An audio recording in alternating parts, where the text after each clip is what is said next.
Everybody wanted to put this together. Mostly Colby, you and I spoke about this today, and I just wanted to create a new one. I'm not going to go through the entire class for session 4. I'm going to go through 3 slides, and I want to talk about the social prospecting framework. And using social is about publishing content, but it's about using our commenting, strategically commenting, to be seen by the people we want to talk to before we ask them for a conversation.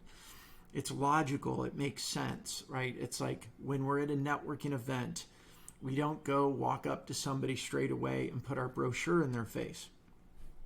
We walk up, we listen to the conversation that people are having, and we join it by saying something that's along the lines of the conversation. And then we're included, and then at some point we can reach out and shake hands and go, oh, by the way, I'm so-and-so, and introduce ourselves. And that's how we create rapport. And then we have the opportunity to say, I'd love to talk to you about whatever. The other option is our pitch slaps. So let's jump into this. Again, I'm going 3 slides, but let's take a look at how modern buyers buy. And I want you all to be thinking about how you buy and how you want to be approached and what are the things that you respond to. Because we're all right in the middle of our world.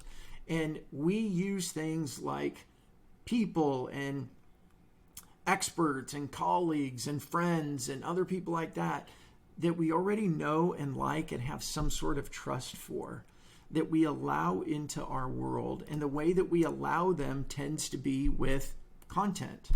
It's live shows, it's posts, it's email, it's maybe even phone calls, it's articles.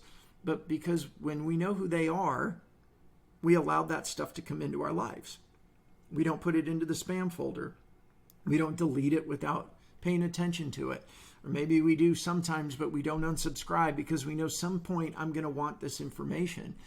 But this is what we do to protect ourselves as buyers, whether it's in your B2C motion or it's the B2B motion.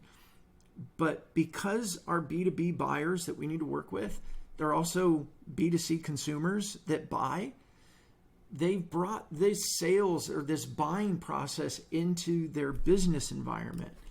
So when you have these vendors on the outside and unsolicited whatever, what they'll do is they'll block themselves out. So how this looks tangibly is if I see somebody that's been posting and saying some things that are interesting, then I might go, you know what, I'm going to go follow them because it's been important to me. But if somebody sends me a connection request and I don't know who they are, and I see that their title is sales, I pretty much can sniff that it's going to be a sales pitch, and I say ignore.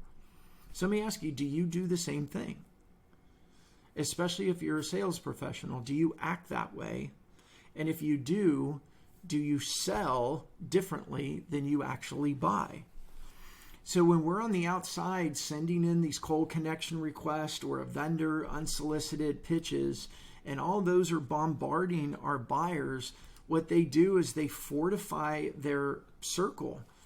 And what that looks like is they unsubscribe, they ignore the connection requests, they delete emails, they don't return phone calls. They use their phone to see who's calling and go, no, I'm not going to take it. And they don't listen to voicemails or they don't respond. Are you on the other end of that with your sales? If you are, there's a better way, but it takes a little bit of tweaking the way that you think. So if this is the way it's happening and we're out here as a salesperson trying to get ourselves into their circle of trust, then we need to change the way that we behave in order to get there. I do want to bring up, it's like networking events. And I don't know if this is a big jump for people, but LinkedIn is just a big networking event.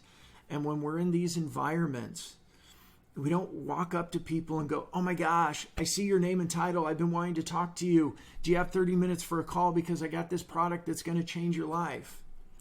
We don't do that because it doesn't work. People will be like, what are you doing? Get away from me. Like, it just doesn't work. But yet, a lot of our activities in social media is the same thing, or even with email and anything digital, right? We send a cold email and go, oh my gosh, we got this really cool thing. Here's my calendar link. Let's talk. And what is the efficacy of it? How many of those are giving you an at-bat? And if it's not high, then you're just spinning your wheels doing a lot of low quality activities that quite honestly are very draining. I mean, for me, they're personally just very draining when I work, and I don't get anywhere. So let's take a look at what I mean by the social prospecting framework and how it works for you. So what we do is first we identify the people we want to speak to. There's whole other videos of, oh, the person I wanted to talk to, they're not active on LinkedIn. That's not an excuse. There's ways that other things that we can do to get there with them, but we identify the people we want to talk to. Put them into fist bump or however you want to do it, and we go to their post activity. Now, again, I know the other excuse, oh, the people I want to talk to, they never post. That's okay. Are they active? And if they're not active, are people around them in the company active? Can you build a relationship with somebody near them in the organization that would then give you the referral? And it's still faster than pounding phones. So we engage. We're going to comment on something they posted. We're going to comment on something they've commented on. We can comment on their comment, and we can comment on a reaction. Either way, when we comment, it gives us the highest probability that that person is going to get a notification from LinkedIn. And that notification is going to show them our face, it's going to give them our name, and it's going to say that we commented on a post that they liked or commented on or whatever it may be. And so we do this multiple times. We wait a few days, we do it again. We wait a few days, we do it again. We wait a few days, we do it again. And I know what some of you are thinking. I don't have time for this. How many times are you making cold calls to somebody before you mark them off your list because they just ghost you and they don't respond? What if this works? And I know it works, and I know the data, it works. So once we've engaged with them several times, we know they've been getting the notifications, then we send a connection request. But we get smart about it. We send a connection request that is a little bit more thoughtful, right? Hey, I've noticed that you and I seem to be commenting on the same post. We want this in their mind, right? We want them thinking about it. You and I commented on Bob's post the other day, and I keep seeing you. I just realized we're not connected. Is it okay for us to connect? Right? Huge increase, depends on the person, depends on a bunch of things, but 80% to a couple 100% increase in accepted connection requests. Again, we go a little bit slower to move faster, but when we're sending out cold connection requests, really, really low probability and low percentages of those that are accepted. When they accept it, say thank you, and then go and engage with them again. And then after you engage with them again, then send them another message that says, gosh, you know what? You and I both commented on Sally's post yesterday. I popped you back up. We seem to be in the same networks. Would you be open to like a 15-minute get-to-know-you call? And I know for a lot of you salespeople, this is like a knee-jerk reaction of like, no, I want to be a sales call. Look, this is about creating a healthy connection before we move to the sales process, just like we would do in real life, just like you would do at a networking event. We don't lead with the sales pitch. We lead with building a little bit of rapport, get to know them. We don't sell too quickly because we know if we try to sell too quickly, what do? They run, they leave, they ghost, they don't return, they don't show up for the scheduled meeting, whatever it may be. So this, my friends, is the social prospecting framework, and it works. You just got to do the work.